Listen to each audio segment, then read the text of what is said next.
So here we are in the immersed void, and I thought I would do another environment exploration video.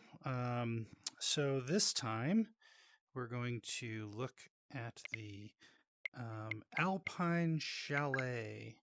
So let me pull it up here. It's this one here.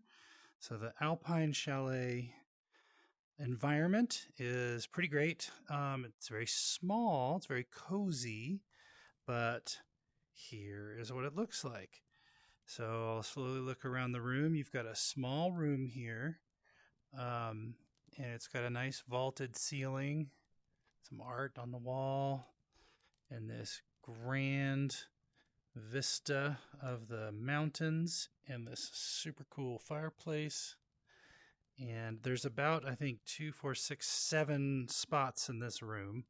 So if I come over here to that one, give you a look at the other side of the room. So there's 2 spots here, 2 spots there, 1 over there, and then 2 by the window.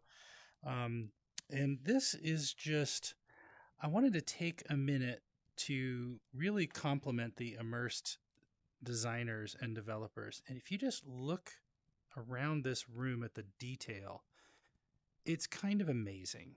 I mean, like, look, this is not a blocky sort of pseudo couch.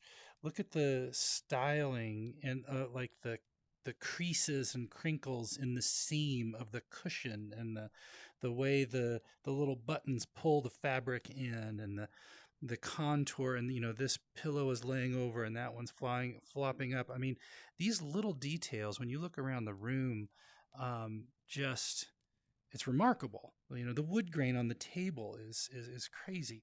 And it's all of those little teeny tiny details, just really, the way the curtain is wrinkled when it hits the floor. It just really sells it. You come in here and you believe you're in this room with this crazy, high altitude and the fireplace. And anyway, so immersed VR designers are crazy good. That's the moral of the story. So I also wanted to call out on this one. Whenever I'm in this room, usually your ambience volume is around 10 or 20%. I like to crank it all the way up in this environment, because the ambience volume is the fireplace. So I'm going to shut up, and you can hear the fireplace crackling. So it's a nice, really subtle little thing. So, it's easy to play, soft music over it, but it's just, you get this kind of crackly fireplace in the background. That's amazing. This room is really cool for having meetings with other people. I had a meeting with a coworker in this room. He sat over there and I sat here, and it was really neat.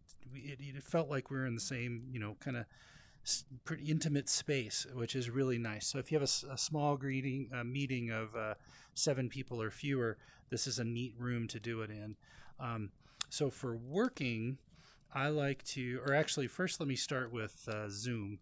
So for Zoom, I like this position here. Whenever I do Zoom meetings and I show up in a Zoom meeting as my avatar, I like to try to dazzle people with the views behind me. So if I were to open up a Zoom meeting, let me do enable my. I gotta enable my webcam. There I am in real life. There's my webcam, and then now let me switch over to my webcam. There we go. Okay, so, and I like to take the webcam over here, right about there. So then what I do is I'll bring the zoom over to this, where's my mouse? There's my mouse over there. I will bring the zoom screen over here so I can look at the camera and look at the webcam at the same time. So this is usually what I like to do. So when I'm having a meeting, look at this, great scene behind me. So people looking, they can see the fireplace, they can see it's snowing outside and the mountains, and here's my avatar, and I can participate in the meeting. And then I can also have my screens for reference over here, or you can even put some screens up here and over here if you need to kind of have your reference. But this is, again, I try to craft these background scenes whenever I'm in a Zoom meeting. So that's my favorite Zoom spot. So I'll turn the webcam off. Let me hide my monitors and close my menu. My work spot that I like when I'm working in here is this spot right here. So usually my setup is, let me show you my screens. Okay, so the way I like to set up my screens when I'm in this space is, that's a little creepy, my dead avatar there. Let me go ahead and stop that Zoom meeting. That's kind of silly. Okay, so I like to kind of put this screen right about here. And again, this is, you can work any way you like and whatever works for you, but generally speaking, the screens that are far away work better for me. So I go as far as I can before I go out of the window, and where I can still see the edge right here, the edge of the screen, and then I just crank that sucker up. So that gives me a nice big screen there. And usually what I do is I go right over the top of the couch. Now this, obviously this is all preference stuff. Everybody can do whatever works for them. I try not to be too tall because then you're looking up and your neck can get sore.